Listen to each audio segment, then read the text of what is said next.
평가원은 여러분들이 알고 있는 내용만 출제하지 않습니다. 지금 이렇게 말씀드리는 이 부분이 어렵다면 여러분들은 이 사이 간극을 채우는 공부를 하셔야 되는 거지, 그냥 답만 계속 내는 연습만 한다고 이 간극이 채워지지는 않을 겁니다. 그렇기 때문에 우리는 안녕하십니까, 황수환입니다. 자, 오늘은 역추적 세 번째, 이제 마지막이에요. 더 말씀드릴 것도 있지만 일단 오늘은 여기까지 해서 세 번째로 마무리를 하고, 추가적으로 더 필요한 내용들은 앞으로 제 영상들을 참조해 주시면 좋을 것 같아요.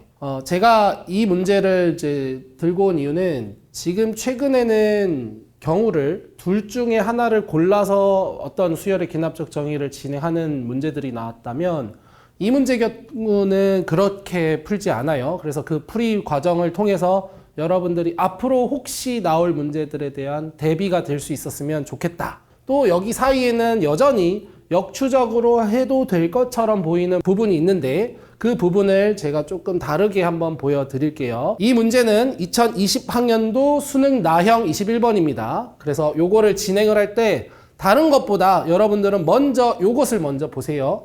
문제 구조를 자꾸 보려고 하시고, 지금은 먼저 박스 내용이 먼저 주어져 있고 그걸 바탕으로 이제 밑에 내용에 적용하라는 문제예요. 자, 우리가 먼저 수열의 귀납적 정의부터 다시 한번 생각해 보면 A1이 있고, 그리고 우리는 AN 플러스 1, 뭐 사망점화식의 경우는 AN 플러스 2일 수도 있지만 어쨌든 두 이웃한 항 사이의 관계식을 통해서 수열을 정의한다라고 정의되어 있는 이 사실로부터 출발을 하며, 그리고 항상 우리는 추측을 통해서 그 추측을 더 이상 진행하지 않도록 정당화하는 과정에서 문제의 패턴을 찾아냈다라고 얘기를 할 수 있는 겁니다. 자, 그런 어려운 말들을 이제 하나씩 찾아 나가면서 해볼게요.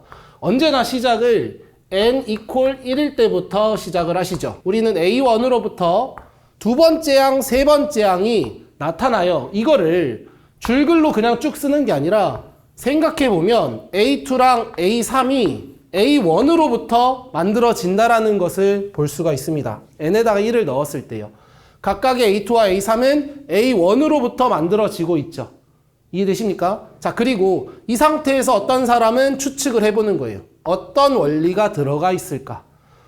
내가 A1으로부터 짝수 번째 항들은 계속 절반 항에 대해서 빼기 1을 했다면 홀수 번째 항들은 2배하고 더하기 1을 하고 있네. 뭐 이런 추측들을 해나갈 수 있을 거예요.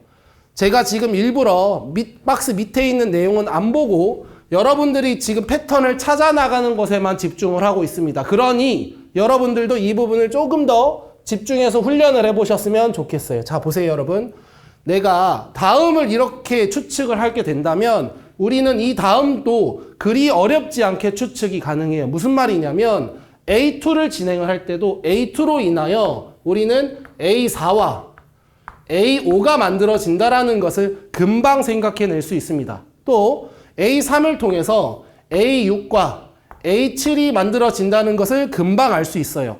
이렇게 해서 우리는 차례대로 이전 항이 그 다음 두 항으로 계속 펼쳐져 나간다라는 것을 상상을 할 수 있게 된다. 그걸 바탕으로 해서 이제 문제가 원하는 상황에 주어진 이 패턴을 적용해 볼 수 있게 되는 거예요. 자, 그럼 이제 무슨 일이 벌어질까요? 우리는 A20이라는 애가 1, 2라고 얘기를 합니다. 그래서 그걸 바탕으로 해서 A1부터 A63까지를 다 더할 거예요. A20이 1인 건 주어진 이 패턴을 통해서 어떻게 추측할 수 있을까요? 우리가 A20번째 항이 어떤 것으로부터 만들어지는지를 A1부터 순차적으로 생각해 볼 수 있으면 됩니다. 보세요, 여러분. A20이라는 애는 우리는 A1으로 A2를 만들고 A5를 만든 다음에 그것을 2배로 한 A10에서 한 번 더 2배로 한 A20을 구현해낼 수 있게 되는 거예요. 이거는 앞에서 우리가 순차적으로 쌓아왔기 때문에 가능한 것이지 그것을 거꾸로 찾아내기만 해서 답을 낼 수 있는 건 아니에요. 다시요. 우리는 A1에서부터 차례대로 이렇게 찾아나가서 A20을 발견하는 것이 중요한 것이지 A20으로부터 그냥 거꾸로 숫자 계산만 해서 A1을 찾는 게 목적이 되어서는 안 된다는 거예요. 일단 이게 여러분들한테 첫 번째로 알려드리고 싶은 내용. 근데 중요한 건 우리는 A22 1이라는 사실만을 구하려고 한 게 아니에요. 뭘 해야 되는 거죠?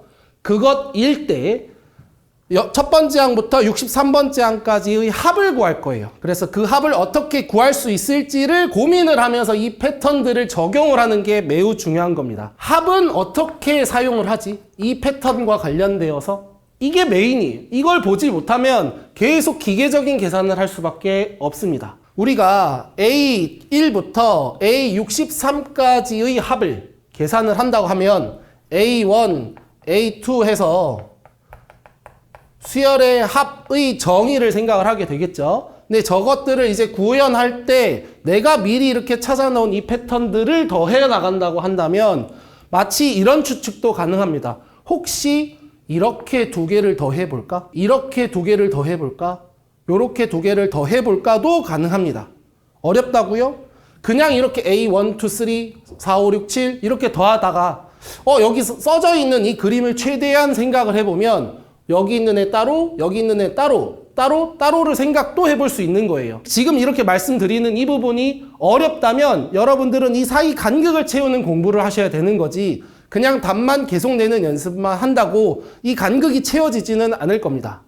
다시요. 어떤 사람들은 주어진 가와 나를 더합니다. 그럼 그 더하는 사유가 있어야 되거든요.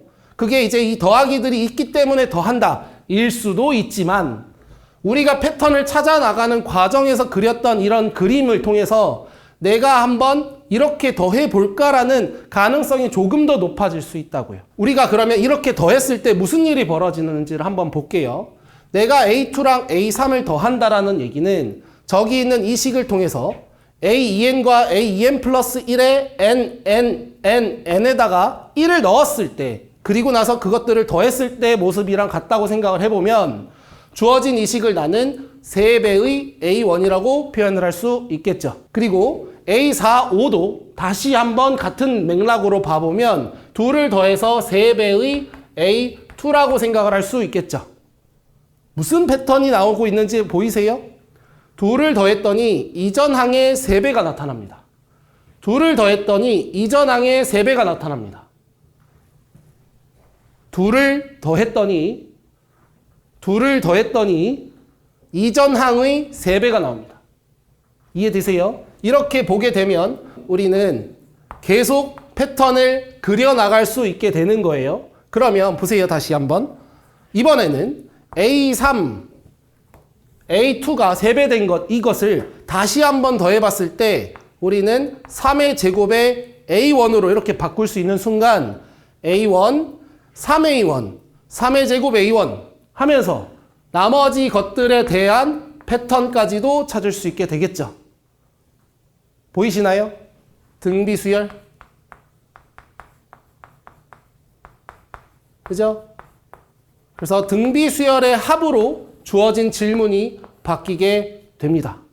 그래서 나머지 계산을 할 때 여러분들은 등비수열의 합공식을 사용을 하면 간단하게 풀 수도 있었을 거예요. 자, 다시요. 여러분들한테 제가 모든 것을 설명을 할 수는 없겠지만 여러분들이 꼭 기억을 하셔야 되는 건 문제의 패턴을 찾으려고 하는 거지 그냥 주르륵 다 나열하는 게 아닙니다. 문제를 패턴을 보는 과정에서 이러한 그림도 그릴 수 있게 되고 그리고 그 그림 안에서 문제가 질문하고 있는 합을 구하려고 할 때 다음에 이런 행위들을 추측을 통해서 찾게 되면 우리는 우리가 익숙하게 쓰고 있는 가장 기본적인 내용을 통해서 답을 낼 수 있게 됩니다.